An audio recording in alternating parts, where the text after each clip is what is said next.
तर नमस्कार मित्रांनो. तर आपल्या व्लॉगच्या आजची सुरुवात होती बघा. आपल्या काकांची वाळू आलती, कारण घर बांधायला चालू होतं. त्यामुळं मग बापजीदा निसरीचं घेऊन आलतो बघा वाळू. तर तिथं वाळू उतरण्यासाठी आलतो आणि तिथनं मग हे घर कसं आपल्या आबांनी बांधले बघा, आपल्या मोठ्या काकांनी.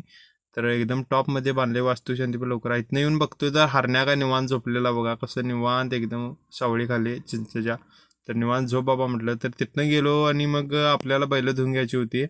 मग बैल पण जरा व्यवस्थित धुवून घेऊया म्हटलं गरम पाण्यानं. तर मग भावाभावाने आम्ही दोघांनी मिळून मग बैल धुवून घेतले.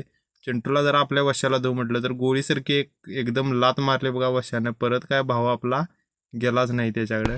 बच्चों के खेलने की चीज नहीं, हाथ कट जाए तो खून निकल आता है. मग काय बैल ते धुवून बांधलो. कसा रुबाब आहे बघा आपल्या वाघाचा, वशाचा, आपल्या ब्रेकफेलचा. तर असं एकदम कावरा बावरा व्हालता. त्यानंतर मग त्यांची व्यवस्था करायला पाहिजे म्हटलं, तर खाद्य त्यांचे खुराक जो होता तो सगळे ठेवून. काय करा आलतास बाबे तू?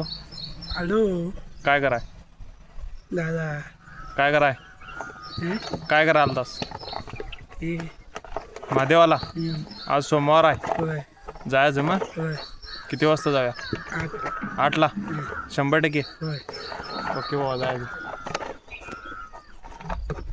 तर बाबू दोस्त आपला आलता बघा तिथं आपल्याला महादेवाला जायला बोलवायला. तर इथनं मग पैसे लागली बघा बुट्टी काढायची. नकऱ्या तर काय कुणाला जवळच घेत नव्हता. शेवटी आद्या तर नुसतं इकडनं तिकडं पळून खेळालं, तर बैल काय जवळच घेत. शेवटी आद्यानंच बुट्टी काढली.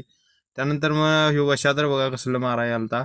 तिथनं मग परत बाबू भेटला. कुठं जायचं? ते हा ते कुठं? होय पुण्याकडं? होय. कुठल्या गावात? काढले हा काढले दुगुनवाडीत. हा होय मोठ्यानं सांग. काढले दुगुनवाडीत जायचं. होय मोठ्यानं बोल रे. होय मग अगरबत्ती आणलंस की नाही? होय. दाखव बघा. मग काय ठरल्याप्रमाणे बाबूच्या म्हणण्यानुसार दर सोमवारी आपण महादेव मंदिरला येतो दुगुनवाडीच्या. तर हे आहे महादेव मंदिर दुगुनवाडीचं.